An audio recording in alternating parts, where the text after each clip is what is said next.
Thank you to our friends at Bell Bank, and thank you to our friend Tom Pelissero, who joins us again for another year of fantastic football talk on The Fan. Hi, how are you, buddy? We got football tonight. How in It's the world happening, would I possibly be better? We got 157 solid days of the NFL until the Super Bowl. This is the beginning of the journey. It's an emotional day. And it seems like there's a few storylines this year, Tom, not just for our beloved Minnesota Vikings, but across the league. I just love it. There's always something to talk about. I mean, this is, I think that every offseason for about the past decade or so has had a level of chaos to it that I don't recall in all the years I covered the league. Yeah. Before that. Just there's more openness to making trades. There's more. It'll never be like the NBA. I mean, you're not allowed to trade, your draft pick 10 years from now in the NFL.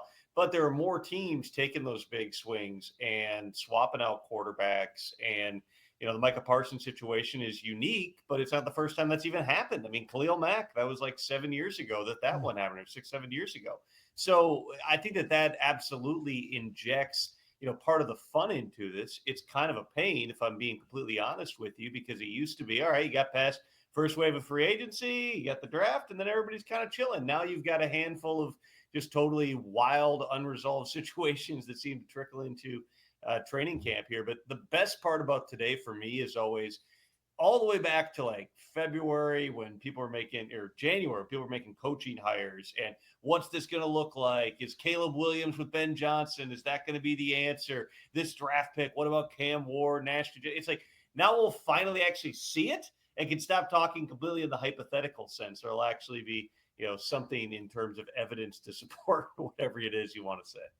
Hey, Tom, I'll ask you something personal because everybody's excited about the football season. The fans have their rituals. They have the things that they're going to get ready for. Obviously, if you're a fan of Dallas or Philly, you're going to have probably a pregame ritual tonight to watch the game. But as you ramp up to the season, I know that you're working in kind of like work mode, but do you have any sort of like beginning of season rituals or anything that you like to do to sort of get yourself ready for opening kickoff? I mean, I would say the short version, Ben, would be that I kind of reorder. I got my whiteboard. I went through that and just, checking to make sure I'm not missing any loose ends. Go through. I've already got, quite honestly, I've got all 32 coaching situations and, ranked from top to bottom in terms of what to be monitoring for, because these things happen, man. There's sometimes you get a couple of weeks into the season, all of a sudden immediately you realize this is edgy for somebody somewhere. Last year we had the number one pick from the year before, Bryce Young, benched after 2 games. So to me, the ritualistic part of it is just making sure that my brain hasn't completely shut down after every bit of craziness this summer. This past week's been great, honestly. Since the Micah trade happened a week ago, it's been kind of like, all right, now we're just waiting for these games to start. But the moment that begins, you've got injuries and everything else. The biggest thing for me is just being organized and then remembering, where I have to be on what days, because everything changes, including 8:20 a.m. every Thursday, right here on KFAN. Well, okay, I promise you everybody that we're going to get into football questions, but I am just curious because I want to be a little bit like you, Tom Pelissero. So Corey and I, we have this like love of office supplies. And I look forward to every football season because it's like my opportunity to kind of revamp and refresh my office supplies. Like, do you geek out about that stuff too, or no? Or is just Corey and I are dorks? Not office supplies, but there's definitely, for instance, yesterday when I was going through, because I'll be in Foxborough for Patriots Raiders on Sunday, and I was like, oh, binoculars. Wonder where those are. And so every year, like right before the season, it's like, oh, I got to find my binoculars. And if I can't find them, I got to order some new ones. Now, beyond that, like most of my ordering makeup, pens, legal pads, all that stuff, I take care of that before training camp because you just never know exactly once you hit the road when you're going to get to come up for air. Hey, Tom, what is in your mind, a successful season for one JJ McCarthy? It's a good question, Sauce, because I think that the bar is set so high for this team, even though nationally nobody's talking about the Vikings, and you'd know better than I would what the over-under is settled at this point. I think it was 9.5 at one point here, but it's the rare situation. Usually if you're drafting a quarterback high and a quarterback's making his debut, it's because he sucked the year before. It was because he had a bad season. And the Vikings, it was bumpy, obviously, in 2023, and they had a ton of injuries, including to Kirk. And so they had that opportunity. But JJ is effectively a rookie here. So you're about to see a guy who was taken, 10th overall make his debut on a team that, when they they had a chance, they went into the final game of the regular season last year with an opportunity to be the number 1 seed. I mean, there's not a lot of examples of that through history.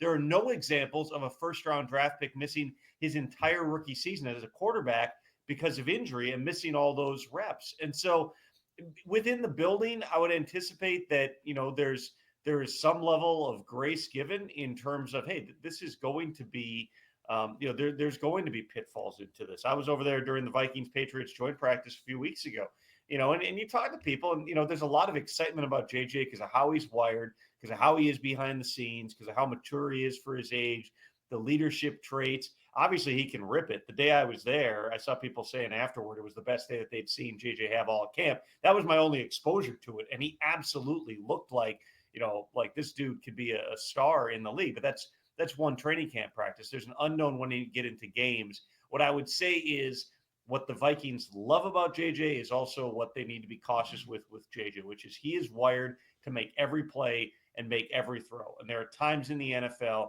you just got to go to the next snap. So they want to see growth throughout the course of this season. But I don't think that it's a stretch whatsoever to say that, what's a successful season for JJ McCarthy. If they miss the playoffs, that's not a successful season for anybody in Minnesota. You remember Kirk's first season in 2018. They were coming off, in that case, an NFC Championship appearance, and it was that wild run with Case Keenum as the quarterback. But it was also, all right, now this is the missing piece. And instead, I think they went 8-9 that year. They went to the final season, I can't remember how many games there were at that point, 7-9, 8-8, whatever it was. They went to the last game of the season with an opportunity to get into the playoffs. They fell short. No matter how Kirk played statistically or anything else, none of that mattered. They fell way short of expectations. I think that it's a little different when you're talking about a rookie who's never played in the league, but this is a Vikings team that absolutely is really talented. They signed a ton of veteran players, a ton of 30-something-year-old guys. This is a team that's built to win right now. And so the bar for JJ McCarthy, the absolute baseline is play well enough, get better, obviously, and do the things that the coaches are asking you to do. But this team should be in the playoffs, and that's where you start. Hey, Tom, Parker Fox here. Don't think we've met, but huge fan. As a Vikings fan, as a Vikings homer, a lot of people are talking about the success of the Green Bay Packers this year. The national media is talking about how good the Green Bay Packers are going to be. Is this something you see, and is it something that Vikings fans should be worried about having to play them twice? Well, I would say, Parker, the whole division is a challenge right now. The Packers, they're so out of character with the Micah Parsons trade. Like, I can't overstate this. And, I lived in Green Bay for several years and covered that team, living in the Midwest and, having followed them and covered them for, over 20 years. They haven't done anything like this. You have to go back to 1992 to find the last time they traded a first-round pick, much less multiple first-round picks. That worked out pretty well in bringing in Brett Favre. The following year, they signed Reggie White, and that set them up for the glory days of Packers football that, much to the chagrin of Vikings fans, really haven't stopped in all the years since then. But, Brian Gutekunst was hired as a young area scout under Ron Wolf, who's in the Ring of Honor and the Hall of Fame because of the bold moves that he made. And, I haven't talked to Goody about this, but it seems like there's a little bit of an acknowledgement that in the modern NFL, you have to take a few more swings. I mean, look at the teams that have been winning Super Bowls. It was the Eagles last year, where Howie Roseman is in on every deal. He will call on every player that's available or he thinks might be available. And they've made some big trades through the years, and they've made a bold decision to go, for instance, and go sign a Saquon Barkley, who was an absolute game changer for them. The Rams trading all their picks. The Chiefs have been aggressive, whether it was acquiring players or trading guys away. There's something to be said for, the draft and develop strategy obviously has been really successful for decades in Green Bay, but maybe you need a little extra. When the Packers went to, their second Super Bowl win in this run, a big part of that, it was Aaron Rodgers coming into his own, but it was also set up by going out and, signing Charles Woodson, which was an out of character type of a move. Let's see if the Micah Parsons effect is similar. There's reasons that ultimately Dallas decided to move on, just in terms of Micah and the coachability and the money that it takes, but they were also going to give him the money back in March and April if he had agreed, or if his agent had agreed to accept the deal that Micah did one-on-one, which, if you know David Mulugheta, was just never going to happen here. It's a really interesting trade. It's just one of many. It felt huge because, it seemingly came out of left field, but it was something that going all the way back to the start of August, the Cowboys were talking about, whether it was the right thing. Going all the way back to last season, they were having internal discussions about, are we better off paying him all this money or trading him for a bunch of draft picks and freeing up all this cash and cap space to take care of other guys. In terms of what it means to the Packers, the messaging there is very, very clear, which is we feel like, you're, for lack of a better term, you're one player away. This is the guy, the pass rusher, who can kind of put us over the top, because you maybe you don't have the clear-cut number one receiver, but you got a bunch of really good receivers. You have Josh Jacobs and you have Tucker Kraft. You have Jordan Love, who, if he can stay healthy, is showing he can be a really good quarterback. And you got a good defense with Jeff Hafley scheming it up, who's now all of a sudden going to be able to do a lot of other cool stuff. So it's a long way of saying, everybody, not just in the division, but everybody in the NFC is watching the Packers and what they've done right now. But it's all about putting it out there on the field. Health plays a big part in this as well. And, they still have to knock off the team that's been atop the division for a couple of years now in the Lions. Ugh, God, Tom, that makes me just want to puke in my mouth. I obviously want to thank Bell Bank for bringing us Tom Pelissero. Yes. And that was like way too much positive talk for the Green Bay Packers. Although I will say this, you mentioned a guy that I'm super excited for in Aaron Rodgers. Nobody's really talking about his debut with the Steelers. I'm excited for that this weekend as well. But I want to bring it back to the Minnesota Vikings. I want to ask you about just the health status and I think the protocol of what's allowed and what's not allowed when we talk about injuries and health-related deals. So Harrison Smith, as we know, has been listed as personal health in being out of the Vikings lineup here for the last couple of weeks. The official injury report comes out today for the Vikings on a Thursday, which is kind of a Wednesday for them. What is the line with the NFL, the NFLPA, the teams when it comes to player health and HIPAA? What is allowed and what is permissible that is for the football audience and not for the football audience? Like, do we know what that line is? And I'm not assuming or making any sort of big bold statements about what's going on with Harrison. It's odd that it's just personal health. And like, what does that mean? Are we going to get more clarity? Are they allowed to give more clarity? Do they have to mandatory give more clarity on that today? Where's that line for personal health reasons? Well, first of all, my understanding is Harrison's going to be okay, which is the most important thing. When is he going to be back and playing football? Is that even potentially going to be this week?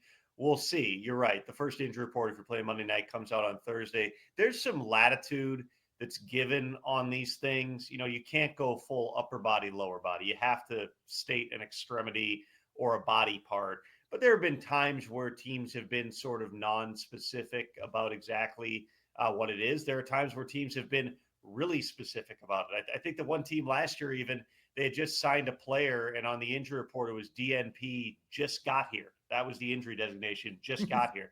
So with Harrison, they'll have to list something for him. And so you'll get a little bit better, idea. They also could use the catch-all of illness. That's another possibility. Sure. So, the real question is Harrison back in the building? Is he going to be around the team? Is he going to be practicing in any capacity here? Big picture, he's going to be okay. He's going to play football again. When exactly that is, we'll find out a little bit more of that as this week plays out. On a much lighter note, Tom, a couple of days ago on social media, you posted a picture of a media pass that you had when you worked here at KFAN like 20 years ago. Yeah. And Zach Halverson saw it and said, that dude doesn't age. So apparently you're the new Paul Rudd. So congratulations. I don't know about that, man. That photo was that was a period piece for sure. Well, he disagreed. He thinks you haven't aged, and I believe he bookmarked it. Yep. It's his background now on his phone. And that's embarrassing. And then number two, did you think 20 years ago that at one point you would say the sentence, I have to remember to order my makeup before the NFL season starts? And it would make sense. None of us even flinched because you're a big TV star now. But that's what you said on this show like 10 minutes ago, and nobody said a word. You got to have your anti-shine. You got to have your NW30. Just, make sure the brush is clean. Jeez. All the, all those things here. It is funny because, I mean, Corey, I remember sitting with you in that studio like 20 years ago, and we were hosting shows at God knows what time, like filling in, or I was in for your co-host at the time or whatever. You haven't moved. You literally haven't moved. That was the same. In so many ways. Yeah, that's the same chair. I have not gone far. Here we are. We're still on the power trip.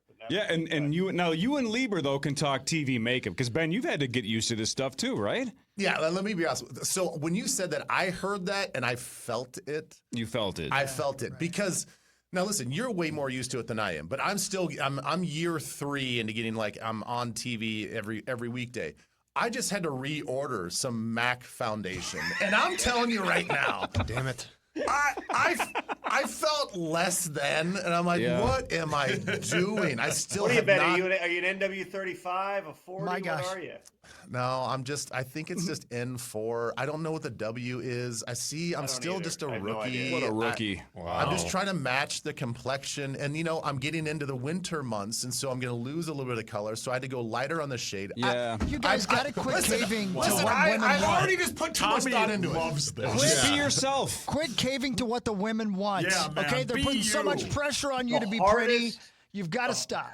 The hardest part of getting used to wearing makeup on a daily basis as a man is figuring out how to not ruin every piece of clothing you have on. 100%. Like in my early Preach, days, I would sister. take off my dress shirt and there would just be the permanent brown line all the way around. And I'm just like, I don't know what to do. I'm going to have to burn this. Now it's just like you kind of stop, you cheat it like an inch or two, you get a little on the collar, but it can survive. You just got to swap those out pretty often. Oh, I make the mistake all the time. So I get done with the show, and then I just put on my whatever I was wearing, into the studio or into the office, and I'm better at it now. Like I would just the collar would scrape down my shirt because it's either a polo or a t-shirt.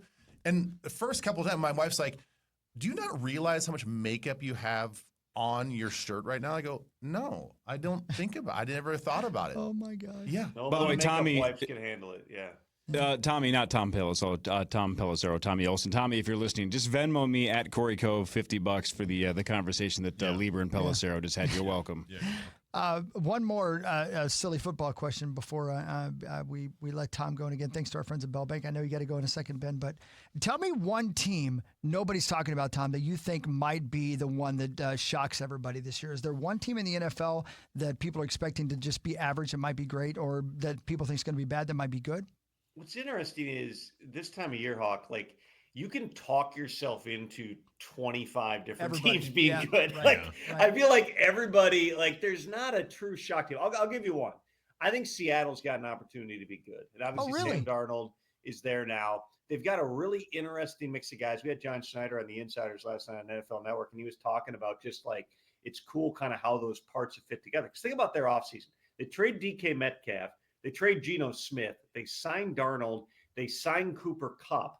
Those are a bunch of really significant moves in one off season. They also changed their offensive coordinator. Now Clint Kubiak, who of course used to be with the Vikings, he's going to be calling it. He's been a different place every year, going back to the year that he was the OC in Minnesota. But Clint's a very sharp guy. They're very excited about the offense. Last year it was Ryan Grubb, who you saw most recently with Alabama not having the best day in their opener against Florida State. And there was a disconnect. They weren't able to run the football. They didn't really have the identity offensively. Now they got more parts that are going to fit into what they do. They're going to have, an offense that they think Sam, and granted, we all remember what happened in the Detroit game, but Sam had a really good year, and it's probably a good fit for him in a similar type of an offense to what he was running in Minnesota.